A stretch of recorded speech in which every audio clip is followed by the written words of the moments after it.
Welcome to Thoughts on the Market. I'm Laura Sanchez, Head of Sustainability Equity Research in the Americas.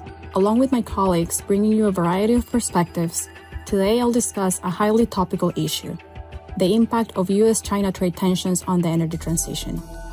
It is Thursday, April 11 at 12 p.m. in New York. Last week, you may have heard my colleagues discuss the geopolitics at play around U.S. China trade tensions and the energy transition.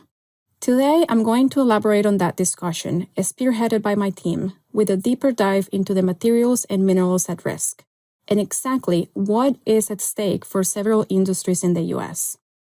When we talk about clean technologies such as electric vehicles, energy storage, and solar, it is important to note that minerals such as rare earths, graphite, and lithium, just to name a few, are crucial to their performance. At present, China is a dominant producer of many of those key minerals. Whether at the mining level, which is the case with gallium, rare earths, and natural graphite, at the refining level, the case for cobalt and lithium, or at the downstream level, that is, the final product such as batteries and EVs. If trade tensions between the US and China rise, we believe China could implement new or incremental export bans on some of these minerals that are key for Western nations' energy transition, as well as for their broad economic and national security. So we have analyzed over 10 materials and found that the highest risk of disruption exists for rare earths and related equipment, as well as for graphite, gallium, and cobalt. Some minerals have already seen certain export bans, but given the lack of diversification across the value chain, we actually see the potential for incremental restrictions.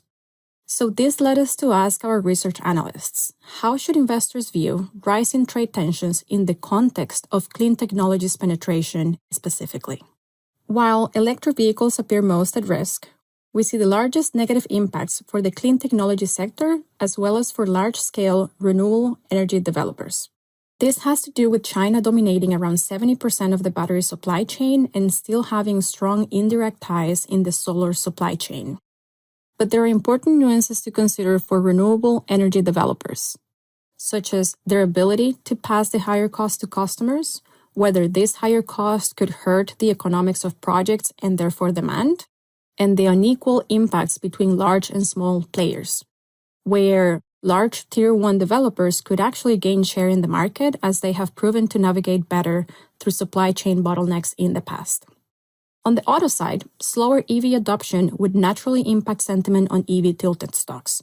But as our sector analyst highlights, this could also mean lighter losses near term, as well as market share preservation for the largest EV players in the market. U.S. metals and mining stocks would likely see positive moves as further trade tensions incentivize onshoring of mining and increase demand for U.S.-made equipment.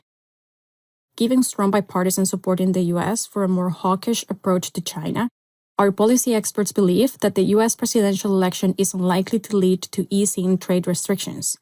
Nonetheless, in terms of the energy transition theme, a Republican win could create volatility for trade and corporate confidence, while a Democrat administration would be more sensitive to the balance between protectionism and achieving global climate goals. Thanks for listening. If you enjoyed the show, please leave us a review wherever you listen to podcasts and share thoughts on the market with a friend or colleague today. The preceding content is informational only and based on information available when created.